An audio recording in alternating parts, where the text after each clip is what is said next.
Hello and welcome back to my author channel where I just realized I've worn the same shirt for the last 3 videos in a row. Maybe 4. If you don't find that creepy at all and you'd like to read a copy of my self-published memoir, Fishing for More, you can get one of those at my website at bloemendaalfishing.com/books. And if you do get a copy of my book or anybody else's book, I would always try to remind people that if you enjoyed a book, you should think about leaving a review for that book, because there's nothing better to help out and support an author, or a lot of other businesses for that matter, than online reviews. So give that some thought. So the main topic of this video is how to write a memoir, more specifically, how not to write an autobiography, what the differences are. There's a lot of resources out there, other authors, writing teachers, other YouTubers, etc., that basically say things along the lines of you want to pick a slice of life as opposed to everything that happened in your life chronologically from age 0 to current. You want to pick a specific theme. You want to pick a specific event.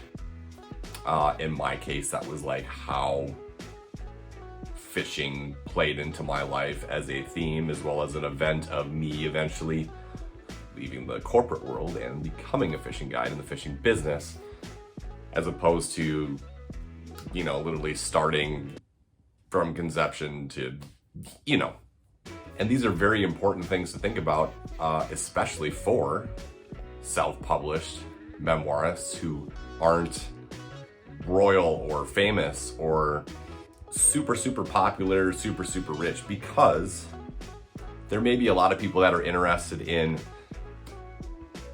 Tiger Woods or LeBron James or Ruth Bader Ginsburg or Hillary Clinton. I don't know, simply because of the fact of who they were, and they are interested in perhaps every single little detail of what happened in their life. But for somebody who's not already well known, somebody like myself, definitely not famous, the bar is just that much higher to make the story interesting and pick interesting things that see to support a theme, inspire people in some certain way, entertain them in some way, maybe give them some takeaways to use in their own life, because they don't know you and thus have no reason to care about you or the minutia of your childhood. Now, all that said, the other things we mentioned before are all very valid. Things like, make it a shorter period of time, don't make it your entire life, make a theme to it, all that kind of stuff. But I would say, when I was looking through all that stuff and trying to figure out what's the best way to write an effective memoir, what kind of clicked in my head for me was basically to make it about the story and not about me, if that makes sense. So yeah, it's my memoir, which is something that happened in my life, but I tried to make this story first and foremost, and tell the story in a universal way that other people could relate to and see themselves in it. I know not everybody left a corporate job to be a fishing guide, but there should be principles of things like struggling with your job, struggling with your path in life, that are universal, that they can relate to, right? And the other thing was try to highlight some other characters just as well, to make some of them pop off the page too, as opposed to me all the time, right?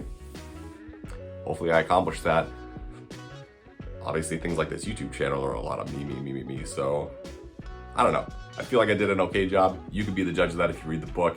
So to that end, if somebody's writing a memoir and there's an event or a detail or something they're thinking about including it, but it isn't necessarily relevant to the story, it's gotta get cut, right? Has to tie into the story, it has to tie into the theme. Just because something impacted you doesn't necessarily mean it's going to impact the reader if it doesn't fit the bigger picture of what they're taking away from that book. So for example, a bully pulling down your pants in front of your classroom when you were in 4th grade or something like that, that's a lot of things, but if you can't tie it into the narrative arc or the theme of your memoir, it's just another autobiographical detail that, isn't all that special. It was embarrassing, it was horrific, it was traumatizing, but a lot of people have had those events, right?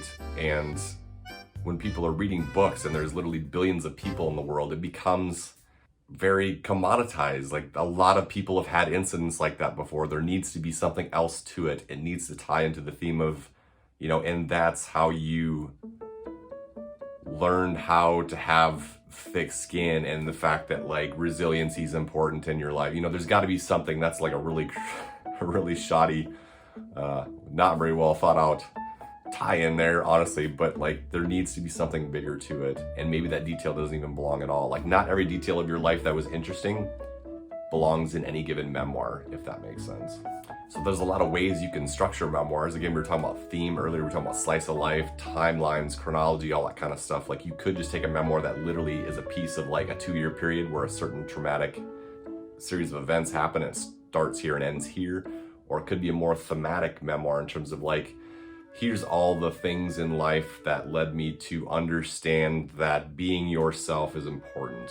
And there was a little bit of that in my book, for example. Like, it might not come out so explicitly to everybody, but when I was writing it in my head, my theme was like being authentic and being true to oneself and where somebody belonged.